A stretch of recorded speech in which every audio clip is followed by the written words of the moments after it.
ഇന്നത്തെ നമ്മുടെ മെനുവിലുള്ളത് അവൽ വിളയിച്ചതാണ്. അതിന് ആവശ്യമുള്ളത് 200 ഗ്രാം അവൽ.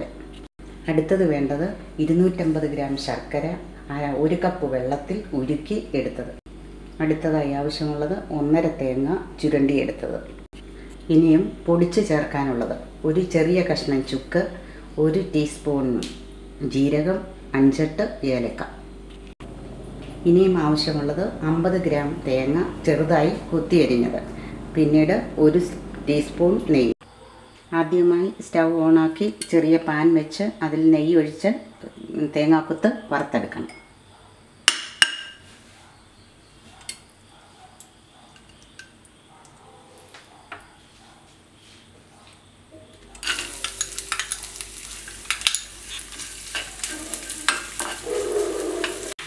ഈ പരുവത്തിലാകുന്നത് വരെ വറക്കുക. ഇനി നമുക്കത് കോരിയെടുക്കാം.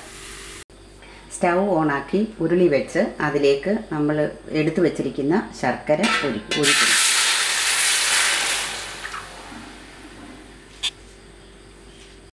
അതിൻ്റെ പിന്നാലെ ചുരുണ്ടി വെച്ച തേങ്ങയിട്ട് ഇളക്കുക.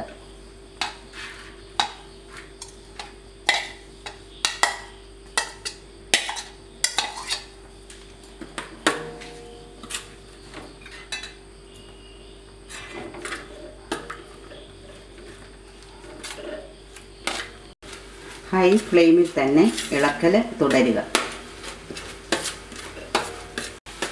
ശർക്കരയും തേങ്ങയും പൊട്ടിച്ചേരുന്നത് വരെ നന്നായിട്ട് ഇളക്കുക.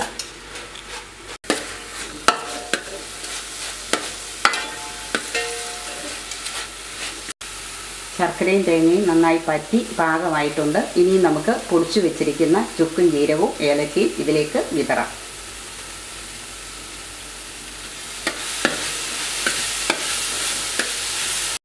സ്റ്റൗ ഓഫാക്കിയതിന് ശേഷം അവൽ അതിലേക്കിട്ട് നന്നായി ഇളക്കി തട്ടിപ്പൊത്തി വയ്ക്കുക.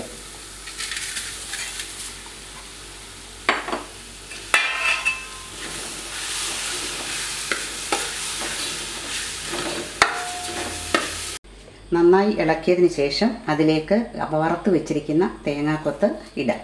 വേണമെങ്കിൽ നമുക്ക് 1-2 സ്പൂൺ നെയ്യും കൂടി രുചിക്കായിട്ട് ഉപയോഗിക്കാം. നമ്മുടെ അവൽ വിളയിച്ചത് റെഡി ആയിട്ടുണ്ട്. ഇത് ആറിയതിന് ശേഷം പാത്രത്തിലാക്കി ദീർഘനാൾ നമുക്ക് സ്റ്റോർ ചെയ്യാവുന്നതുമാണ്.